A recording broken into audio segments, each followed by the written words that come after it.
Good morning, and welcome to our continuing series on homeopathy with our dear friend Dr. Pachegaonkar. Namaste.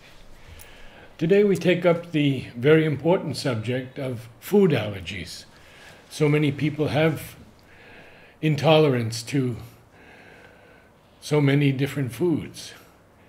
I know, for example, wheat is a problem for some people, and well, there are just so many. Why don't you take us through?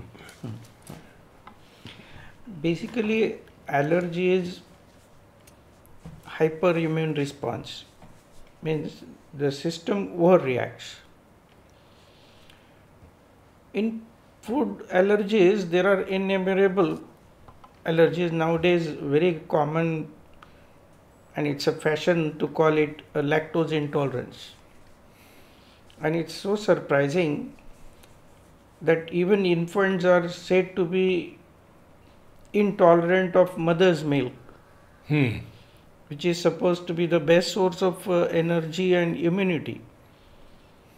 And from very first day, the infant is labeled as having lactose intolerance, and that too for mother's milk, which is surprising.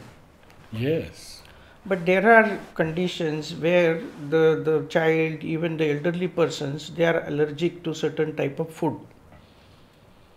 And lactose intolerance is one of them. One can be allergic to different sections of food, the varieties of food, and that too, that allergy one may develop at any time of the life, not necessarily from birth.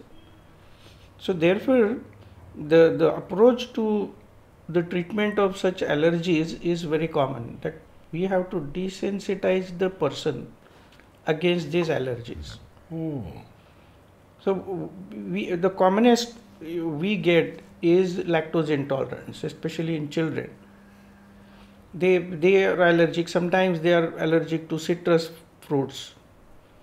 So then they are deprived of the advantages of that kind of food. Therefore, we should treat it. Otherwise, some people say, oh, if lactose intolerance is there, you just don't drink milk or milk products. And therefore, whole life you won't have any issue. But then the person will be deprived of the benefits of those varieties of food. Basically, it is a hyperimmune response or a overreaction. So in homeopathy, we don't diagnose like to what the person is allergic to and because of what he is allergic to.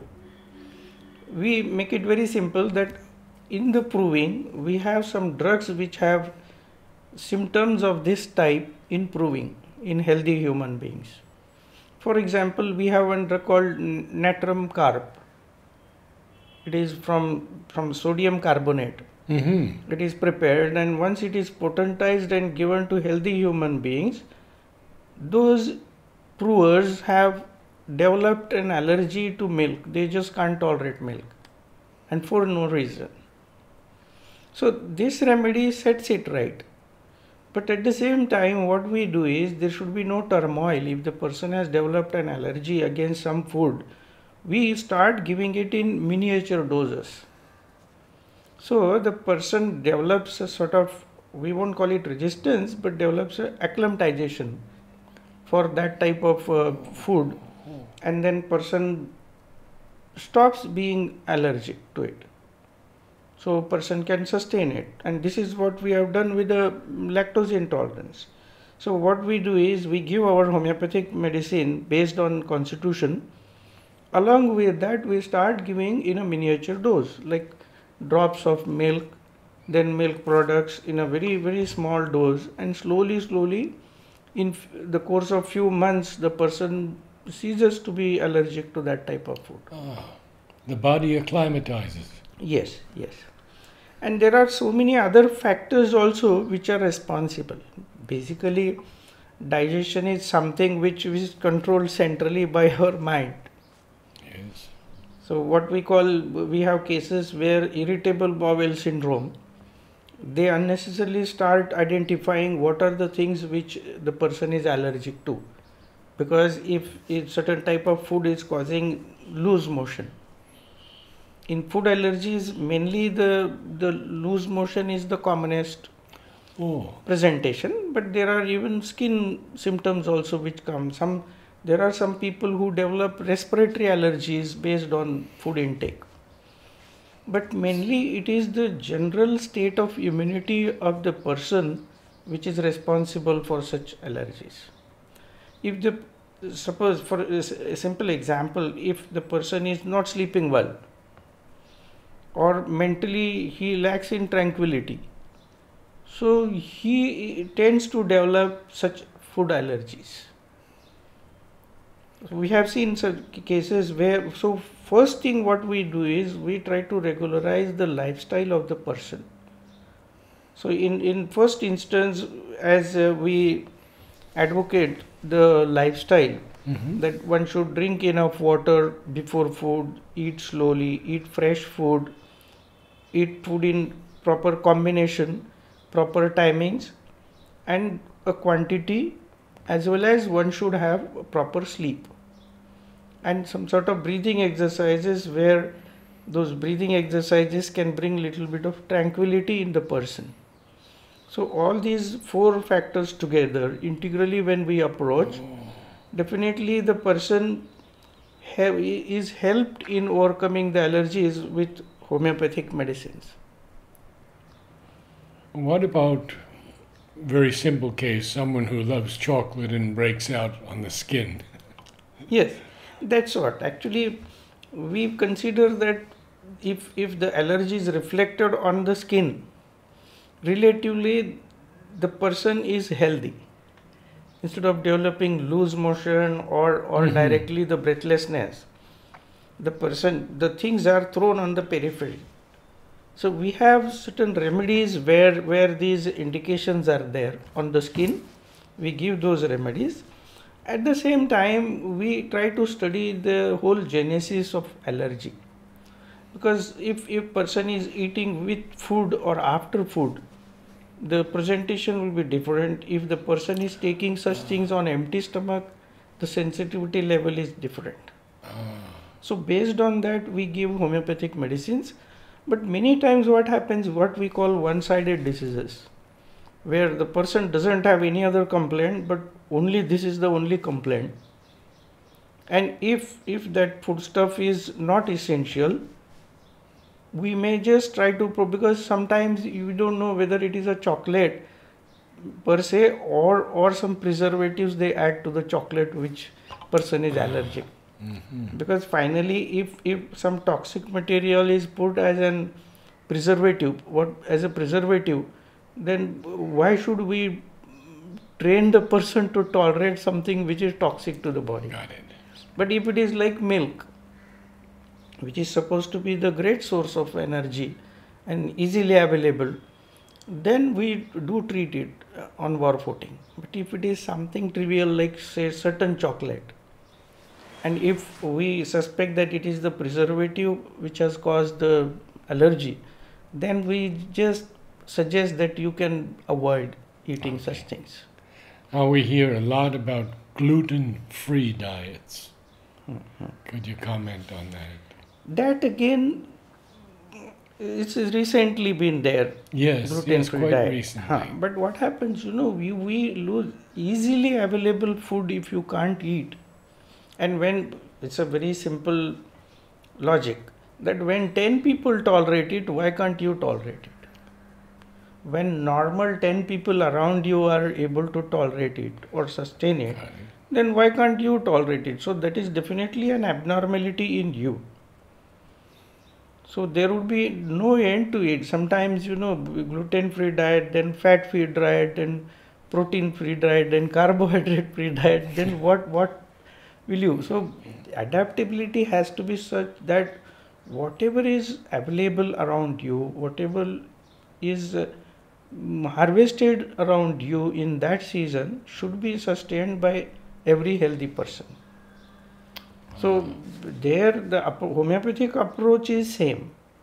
We study this allergic response, at the same time we study the whole evolution of the person from childhood and based on that we give constitutional remedy along with acute remedy, which will be taking care of the acute symptoms because of allergy, and then slowly the person will be desensitized against those allergies. Now, I have been taking almond milk recently. I still take milk, but I take more almond milk. And this is a new thing also, fairly new. Is it a good thing? Yeah. See, almond itself is a good thing. Then milk prepared out of it also is equally good. Yes. But you see, there are like soya milk, the groundnut, peanut milk. So these are all extracts of the same food, which can be availed in that form. So they are very good. But we can't suggest someone that if you are allergic to cow's milk, you can have this as an alternative. As a choice, it's fine. But we can't suggest as a doctor that, okay, if you are not tolerating cow's milk, you go for almond milk. But almond milk, only the best thing in almond is that the omega-3, omega-6 combination is better than like groundnut milk. So definitely we advise it. But at the same time, we shouldn't have that conditioning. Whether you take direct almond and all those ingredients are available by your body, or you have convert it into milk form and then take it. It's an individual, choice and availability, but nothing wrong in it. But it seems that these days there's some question about the quality of the milk and the food given to the cows. Very often it's they're injected with Yes, that's antibiotics and things like that. No, not only that, to just yield more milk, they are giving direct lactation promoting hormones. And definitely that sort of milk is not healthy milk. Not healthy milk at all. At the same time, there are some milk products which are prepared by addition of some preservative material. That also is not good. So like they have milk powder.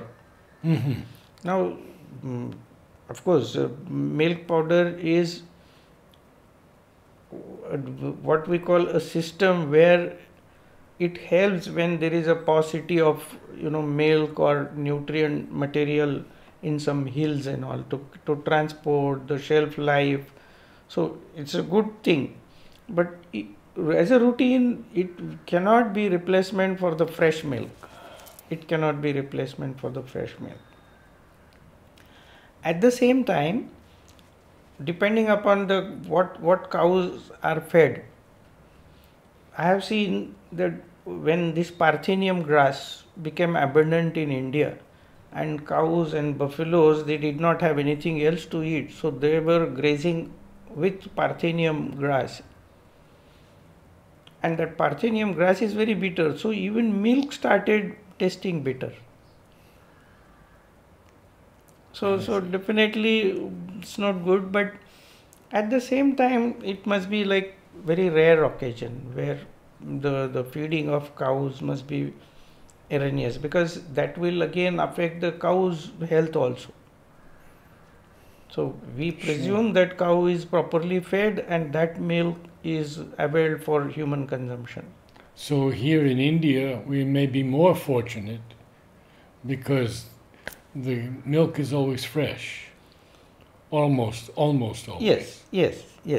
Milk is always fresh because powdered milk is not the entity which is available in India. Only there are few products like Amul and all where abundance of milk is there. Then it is stored in the form of powdered milk.